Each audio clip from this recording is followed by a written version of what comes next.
Hello and welcome to Novalogic's Comanche Gold.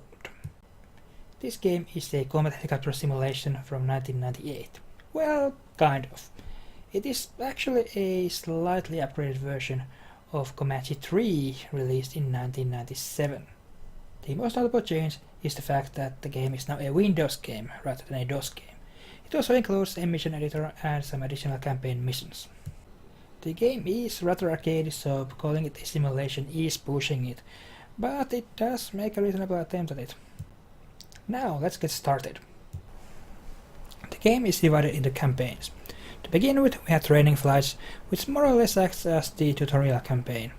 Tutorials weren't all that common in 1997, so the inclusion of one is quite a nice thing.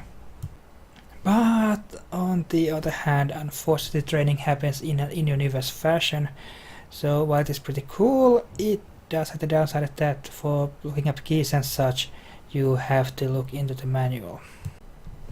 Beyond the training, there are also a number of campaigns under both gold and silver operations, and lastly there are special missions. There will be no shortage of missions in this game.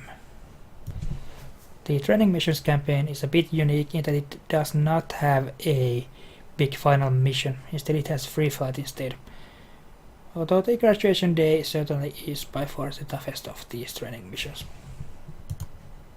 So let's head to our first training mission, Fort Rucker. Western local time, cloudy, light north winds. Welcome to Fort Rucker, Alabama, home to the Army Aviation. This 3-hop check ride is just a way for your instructor to test your basic flying skills.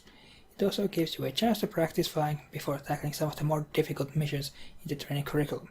Listen to your instructor. He will guide you through this mission. Have your key charge summary and pilot manual handy. This first mission is written up as a tutorial in chapter 2 of the manual in case you need additional help. Luckily I have played this mission plenty of time, so I don't need additional help. So we have the mission map, which I am not going to be looking at. Usually, sometimes it might be relevant, but most of the time it's not. Now, something new to Comanche Gold that wasn't included in the original Comanche 3 is that we can change our loadout. For most missions the default loadout will be fine, and in this case it will certainly be fine, so let's just head to the mission. Welcome to Fort Rucker, Alabama. Starting today, you will learn to operate the U.S. Army's most advanced weapons platform, the RAH-66 Comanche Scout Light Attack Helicopter. Let's get started. In these first missions, the trainer keeps on talking, so as much as I would like to explain things, my opportunities for doing that will be quite limited. The torque indicator displays the power output of the engines.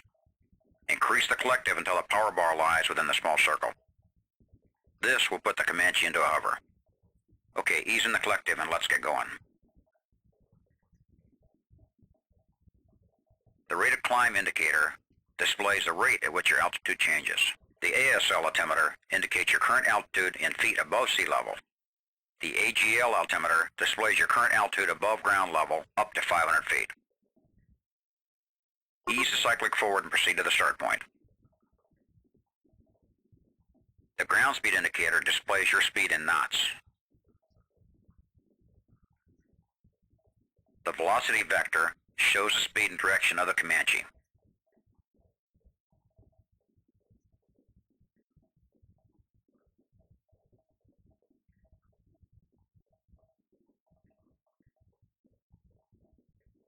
Gear is down.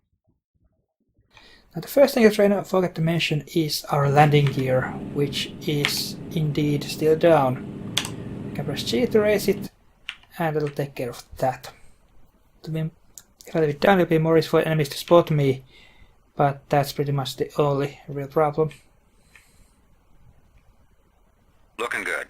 Your waypoint indicator shows the name and distance to the next waypoint. Now I'm flying using the keyboard. The game does support joysticks, but I've always used the keyboard, so I might as well use it now. I'm also using the advanced flight model, which makes things a bit more complicated, not too much of a difference, but it does allow for things that the simplified version does not.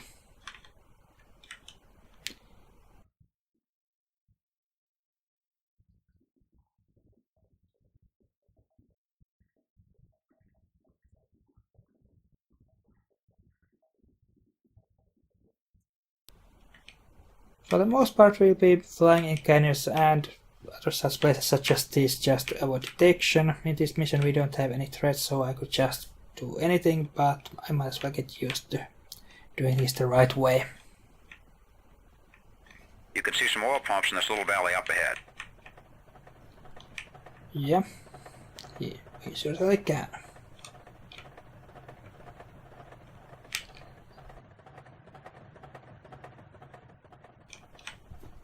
Now the Comanche has a number of weapons on board. We have the cannon, which is just this. It aims directly at your chosen Select target. cannon and stand by. Yeah, we'll be using it shortly. We have rockets, which will be used for, well, not much at all, because they are mostly useless. They deal moderate damage, but they have very limited aiming capabilities, and yeah, they don't really do much. We have stingers, which are used for taking out helicopters, and we have hellfires for ground targets, but we'll get to these weapons in the upcoming missions.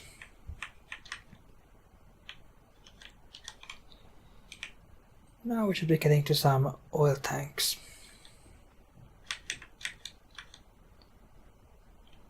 Ah, yeah, we can see one already.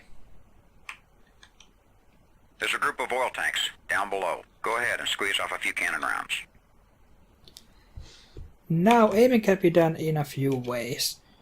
We have, in the bottom left corner we can see target priority, so it chooses target specific priority when I press enter. We could change that to something else, but we can also press tab to target all of them. And now we have 6 targets selected, and as soon as one is destroyed, the next one is chosen. Or I can just press enter to choose the next one manually. This allows us to be quite efficient about these tanks and just take them all out except for the one that did get targeted for some reason. That's what I'll be doing most of the time because it has a lot of advantages compared to the single target selection. Try and stay low through this canyon, but be careful of its walls. Staying low or masking makes the Comanche harder to detect.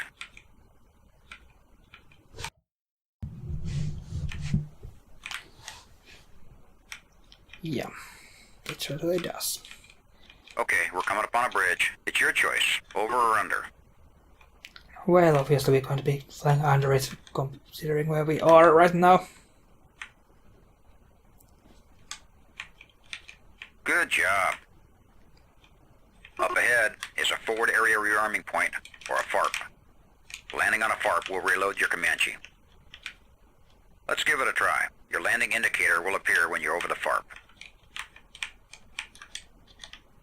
The circle will decrease in size as you get closer to the center of the FARP. I have a feeling it will not be appearing. I don't have testing run and it did not appear then, so I have my doubts about it appearing now. Yeah, I don't see anything. But the external view will help us at least. And that's all our ammunition reloaded. Of course we only used some cannon rounds, so it was quick and easy, but that will be useful in later missions where ammunition is a real concern.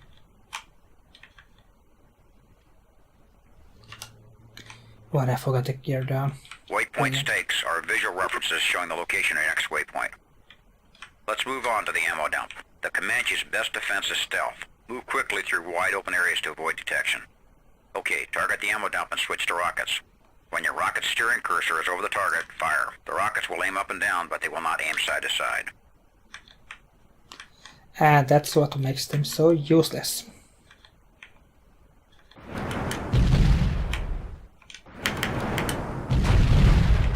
They're still useful for taking structures and anything that doesn't Ready, move. let's head back to base. Now these things aren't actually mission objectives anyway, so I might as well leave them now.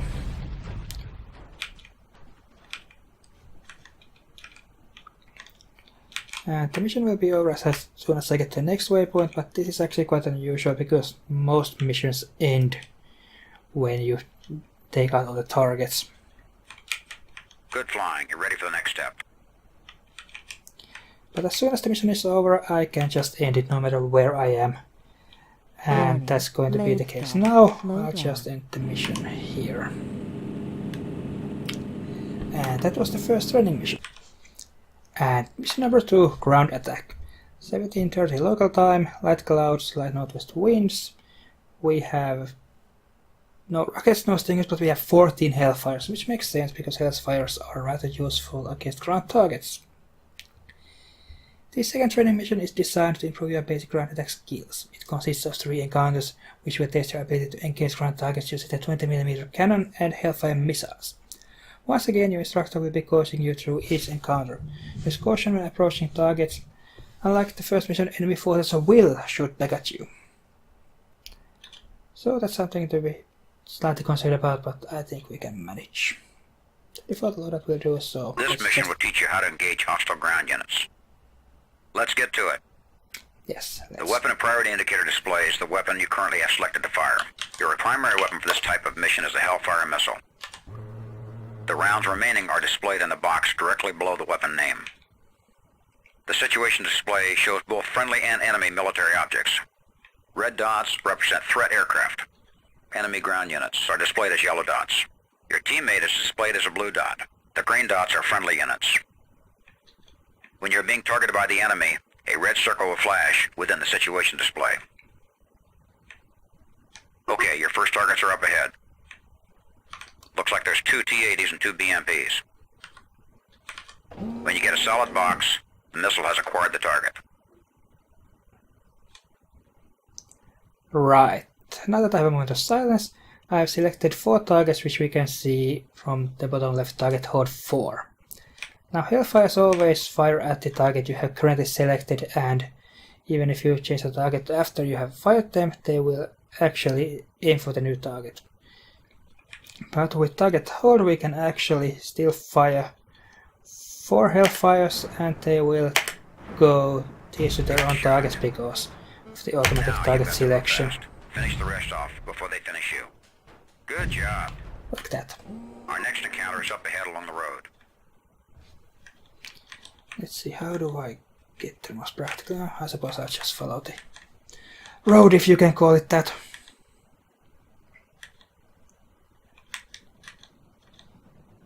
Oh yeah, there they are. BMP and a truck, I think I just... Shoot the lead vehicle to slow the convoy down. Oh, well, I suppose I could have done that. But it matters, they are so slow compared to the Comanche anyway. Use your 20mm cannon and finish off the soft targets. Yeah, no point in wasting hellfires and just trucks. Excellent. Your final encounter is straight ahead. And the bottom right indicates that we have 5 targets left in this mission. Use your targeting system to locate and designate each target.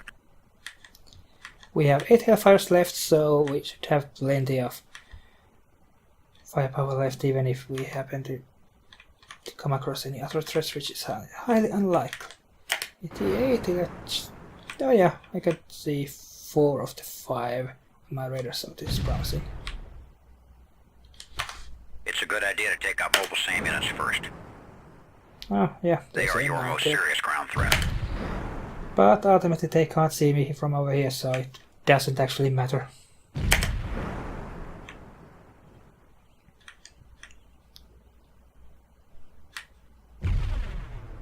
And we have 1 more target left.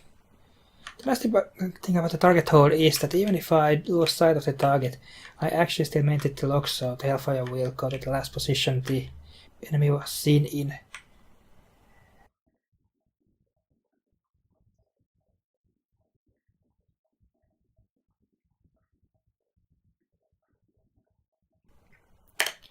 And that'll be the last target. Mission accomplished. Good job. Now you're ready to learn the finer points of air-to-air combat. And as I said before, I can just end the mission right here, right now. I don't have to return to base or anything. Nice and easy.